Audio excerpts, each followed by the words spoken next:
Macmillan Audio presents The Plus One by Mazey Eddings.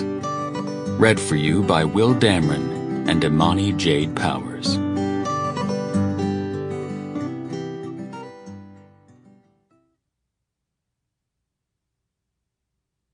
For those who hurt, those who've healed, and those who are somewhere in between, you are worthy of love even on your hardest days. And for the younger me that still gets stuck in the bad place, you make it out. Content warnings. Hello, my dearest listener. While this book is a romance with a very happy ending and some laughs along the way, it also addresses heavier topics. Please be aware that the following are discussed throughout the novel: PTSD from losing patients as a medical provider in emergency situations, emotional repercussions of growing up with divorced parents, moving on after a past partner cheats.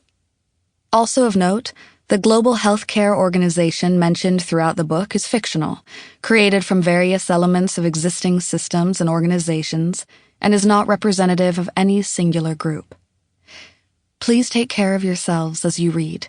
I did my best to handle the above with nuance, respect, and compassion. All my love, Mazey. Chapter 1. Indira. T-5 weeks until the wedding. Indira knew, rationally, it wasn't doing her much good to keep canceling her therapy appointments.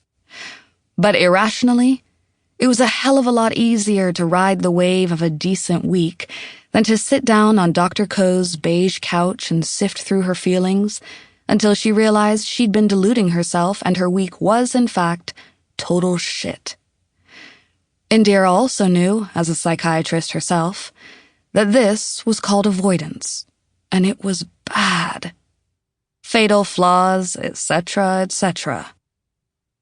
Pushing away the tiny pang of guilt she felt for canceling, she stopped at the market a few blocks from the apartment she shared with her boyfriend, Chris, to buy ingredients for her mom's old chicken parm family recipe and a way too expensive bottle of wine, hoping to surprise him. While Chris worked from home, he wasn't much into cooking, and most nights Indira was too tired from her long shifts at the children's outpatient center to want to whip anything up. They were in a rut of delivered food eaten in silence as they scrolled through their phones, together in the most disconnected way possible. They'd moved in after only 5 months of dating, riding a high of decent sex and early relationship happy hormones. But after almost a year of on-again, off-again whiplash, the relationship was starting to feel more like roommates than romance, and they both knew something had to change. At least, she thought they both knew that. It wasn't like they talked about their relationship. They didn't talk about much, if she were being honest. But it would all be okay. If the emotional roller coaster of Indira's childhood had taught her anything, it was that there wasn't a problem out there that couldn't be, at least temporarily, fixed by her mom's red sauce. Indira checked out, even grabbing an impulse buy of dessert to try and lift her glum mood. Practicing her brightest, albeit forced, smile, she made her way through the cool October evening to their apartment, giving herself a pep talk. Chris was, at his core, a good guy. And Indira could get over her mental blockade of past relationship failures mixed with melodramatic ennui and get this one to work. Besides, she'd been down the whole single and searching on dating apps road. The grass was definitely not fucking greener. Relationships take hard work.